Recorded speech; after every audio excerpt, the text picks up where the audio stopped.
Greetings, ladies and gentlemen. My name is Donovan, and welcome to Based. Today, we are taking a look from a base perspective, some of the greatest inspirational voices of our time and previous times. We're talking Jim Rohn. We're talking Jocko Willink. But with the twist. As we all know, with every single piece of social media out there, someone, somewhere, has a problem with anything being said, no matter how wholesome it is, no matter how nice and encouraging it is. While a lot of people gain a lot from it, somebody out there is going to have a problem with it. And that's where we come in. That's right, troll hunters. We're going in. Now, this one here is an absolute classic. This is Jim Rohn. Jim Rohn was a mentor to Tony Robbins and a progenitor to a lot of the inspirational speakers that we have today. So let's check out and see what he has to say. Your lessons in life to learn. Here they are. Number one, learn how to handle the winters. They come right after falls. You must learn to handle difficulty. It comes right after opportunity. Question is, how do you handle it? How do you handle the coming winters and the disappointments and the downtimes? Well, you can't get rid of January by tearing it off the calendar. But here's what you can do. You can get stronger, you can get wiser, and you can get better. The winters won't change, but you can. And that's how life changes for you. I love this clip. What he's basically saying is, look, there's going to be times that are terrible. There's going to be unexpected things that happen, but you can use that to fuel your change. So when you step into future things, you're way stronger, you're way better, you're way faster. You've used that to fuel your progression to the next level. But, yes, of course, you're going to see trolls. Here we go. Now, somebody said he knew it, winter was coming, which is hilarious. Winter is coming. But Anuez says, move to the equator. Life doesn't have to be difficult at all. Okay, dude. So there's a lot of people that really don't have much of a choice. There's a lot of people that are born in situations. There's a lot of people that lose people, go through hard times, unexpected circumstances. Life can throw curveballs at people. The majority of people have experienced somewhat of a hard time. For him to say this shows just how off base he is. Divergent THG says, sounds good, but in reality, way different. You have a much harder life than he ever thought of. This is the complete other end of the spectrum. So Divergent here is saying that, man, he doesn't understand my struggle. He doesn't understand the pain that I'm going through. He doesn't understand everything that I'm dealing with. Bro, you guys are trying to encourage you. Like, the worst thing you can do is be in a bad spot, be in a hard time, and you just decide to sit on your laurels and just live in that place. He's hooking. Damn, Ron, come on! What's the matter with you? Tomorrow. Let's do it tomorrow. There is no tomorrow. There is no tomorrow. There is no tomorrow. JLB says, dude gives me the creeps. He probably has a dungeon. Dude, what are you basing this off of? This is not Ramsey Bolton. Yeah. Pork sausage.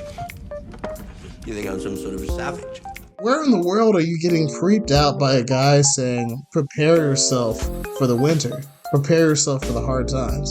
Prepare yourself, even when you're going through those times, to come out on the other side victorious. Baseless comment. Bill Dar says, so basically learn to be tough to get through the hard times. Well, most of us already doing that instinctively anyway. This is not something anyone needs to be taught. Not very good advice if you think about it. We get it, Bill. You're tough. Not everybody is going to come and say, you know what, I can fight through this situation. There's a lot of people that give up. And that's who he's talking to. We get it. All the situations that you're dealing with, you've got under control. You don't need help. You don't need encouragement. Nothing. Next up, we got David Goggins.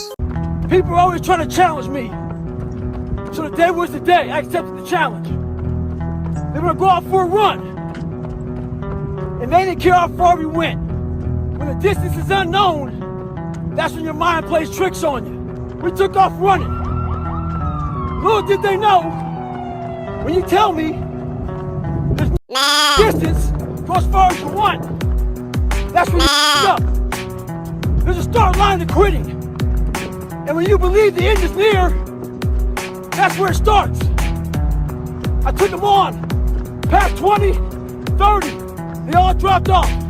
Hey, look behind me right now. You're back there looking for the souls. Stay hard. David Goggins, Navy SEAL, tough dude, did like this 100-mile run crazy thing. Like, I don't like running at all. Like, I don't even like running 1 mile. This dude did 100 of them. So he kind of knows what he's talking about when he's talking about pushing through circumstances. And a lot of people have been encouraged by this guy. But once again, the trolls have emerged from their holes and from under bridges to come attack him. Let's take a look at I Love That Guy. He says, the only thing that gets me is he says the same thing every time. I get it. You chose to dedicate your life to running and finishing what you start. However, all that willpower and self-motivation is wasted on running. Imagine if you had dedicated your life to, I don't know, medicine or conservation efforts, sustainable agriculture. Literally anything that would have an impact on not only the current, but the future. I Love That Guy continues to go on and berate about how David Goggins is basically wasting his life encouraging people. Look, bro, if you don't see the benefit of somebody speaking life into people, trying to encourage them, trying to help them go from one status in life to another status by showing them, hey, physically, I can run 100 miles, so you can do anything, then you're totally missing the point. David Goggins might try to be a doctor, be the worst doctor in the world, but guess what? He can probably encourage the best doctor in the world. This is the dumbest, longest comment you could have possibly put. Lastly, we have my boy Jocko Willink, another Navy SEAL, extremely encouraging to people. He really stresses getting up and just getting it done, whether you feel like it or not. Get it done so your next day can be better. And he's also a Jits guy, like me, represent Ohana, San Antonio, Texas. Let's see what he has to say. When I'm tired or worn out or just basically sick of the grind, what do I do on those days? I go anyways. I get it done, even if I'm just going through the motions. I go through the motions. I don't really want to work out. I work out. I really don't want to hammer on a project. I hammer on the project. Don't really want to get up and get out of bed. Yeah, I get up and get out of bed. A lot of people are encouraged by this. Like I said, I'm a Jits guy. I get up like every day, like at 4:30, 5 o'clock to go train jiu-jitsu. Some days I feel like it, some days I don't. Some days I win that battle, some days I lose that battle. But the thing is, the majority of days I'm winning that battle and waking up and getting my butt to the gym. That's all he's trying to encourage people with. And a lot of people are like, hey, so some days you just have to go through. Determination is your motivation. Thanks, Jocko. It seems like something that nobody could attack, right? Wrong. Here come all the haters. Jeffrey Gerhardt says, we hear the talk, but we never see the walk, so whatever. Yeah, Jeff, you obviously don't know who you're talking about. Jocko is like known for every day, like 4 a.m. in the morning, he puts on his Instagram a picture of his watch of him staring at the road about to run. He's always encouraging his friends to hit the gym, to hit jits, to learn some kind of martial art. The dude is literally documenting the walk. I don't see how you're missing the point of this man's videos. Greg Finnegan says, wait till you're 75, son. Talk to me then. It won't matter. Yeah, I feel like the dude is going to be alive at 75 because he prioritizes the things he's talking about, and probably beyond that. Like, sure, there's a lot of people in the fitness industry that have gone way too far. They've started taking steroids. They've done unhealthy things to their health. What he's really encouraging people to do is to live a lifestyle that fosters the results that you want from it. At 75, there's no way this man is looking back and saying, I wish I hadn't worked out. The Formidable One, oh no, says this confirms you're addicted to working out. Just like drugs, exercising gives a dopamine hit and can be unhealthy if abused.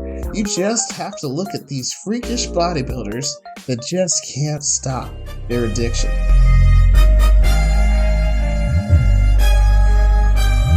Big guns, I got to have 'em. I got to have 'em. I got to have 'em. The formidable one, you are confusing a bad habit with good habits. You're confusing waking up and making something happen, even though you don't want to do it for the benefit of your life, against doing something that you don't want to do because it's bad. This is not smoking he's talking about. This is crazy that you would come here and interpret that he's talking about this like it's drug. Talking about getting up and being disciplined and keeping your health in check. That's what he's talking about. Honestly, you're just kind of missing the point, and I feel like it might be on purpose. That's what I got for you guys today. If you like this kind of content, like, subscribe. We're going after trolls in all different types of videos. I mean fishing, I mean family, I mean everything. Trolls, they can run, but they can't hide. And as always, stay based.